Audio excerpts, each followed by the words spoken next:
Hi friends, welcome back to my YouTube channel. അപ്പോൾ ഇന്ന് നമ്മൾ ഉണ്ടാക്കാൻ പോകുന്നത് കൊറോണ പോലത്തെ കൊഴുക്കട്ടയാണ്.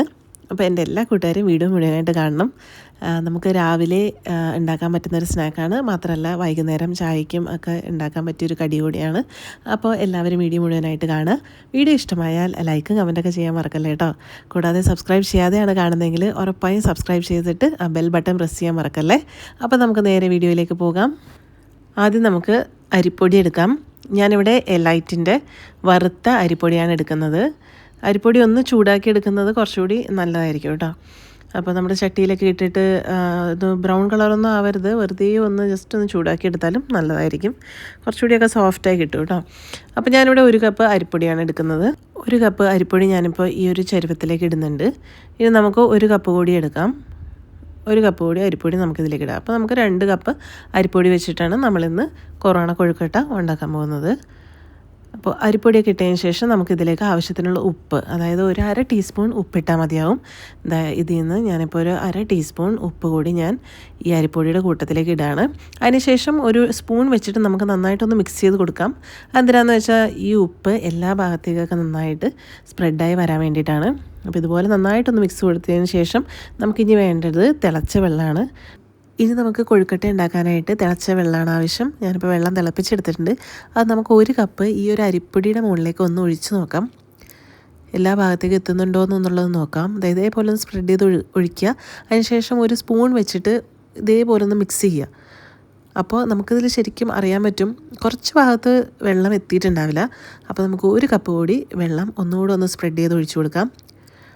ഇപ്പോൾ ഇത് കറക്റ്റാണ് കേട്ടോ. ഇനി ഇത് നമ്മൾ മിക്സ് ചെയ്ത് കൊടുക്കുമ്പോൾ തന്നെ നമുക്ക് അറിയാൻ പറ്റും എല്ലാ ഭാഗത്തും വെള്ളം എത്തിയിട്ടുണ്ട്.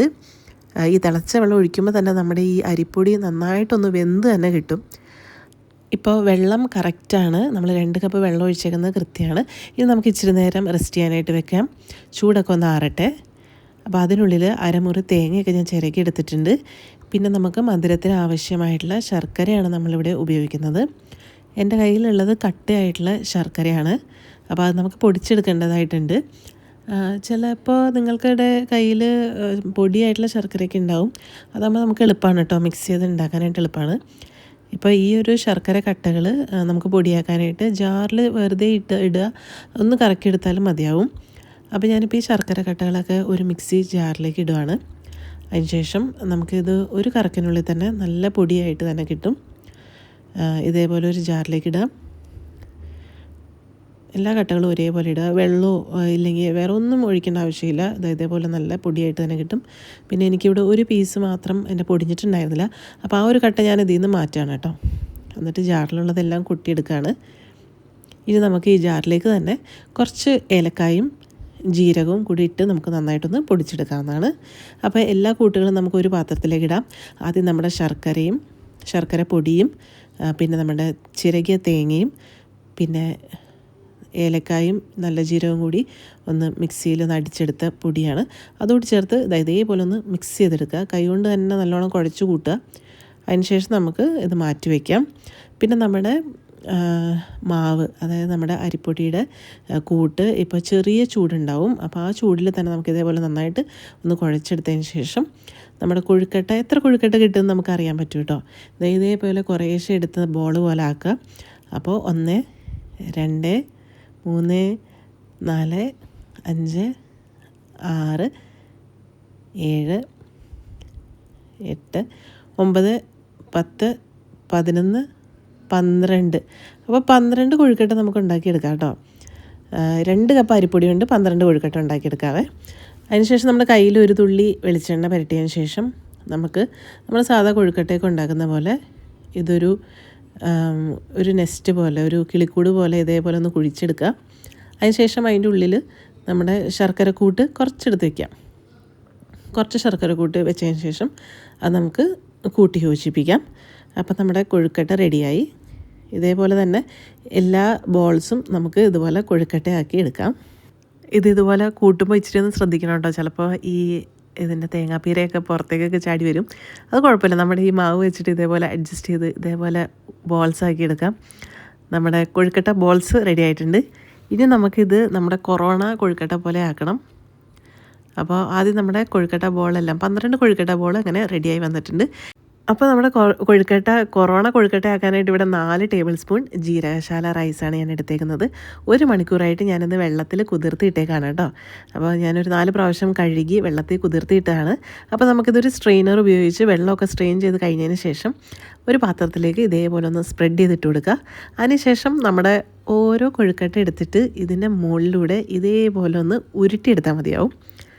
അതായത് നമ്മുടെ ഈ ജീരകശാല റൈസ് ഇതിൻ്റെ എല്ലാ ഭാഗത്തും എത്തുന്ന രീതിയിൽ ഒന്ന് ഉരുട്ടിയെടുക്കുക. അത് കഴിഞ്ഞിട്ട് നമ്മുടെ ആവി കയറ്റുന്ന ആ ഒരു പാത്രത്തിലേക്ക് നമുക്കിതിലേക്ക് വെക്കാം. അങ്ങനെ എല്ലാ ബോൾസും ഞാൻ ഇതേപോലെ എടുത്തിട്ടുണ്ട്. ഈ ഒരു അരിമണി നല്ല വെന്ത് കിട്ടുന്നതാണ് കേട്ടോ ഇതിൻ്റെ പാകം.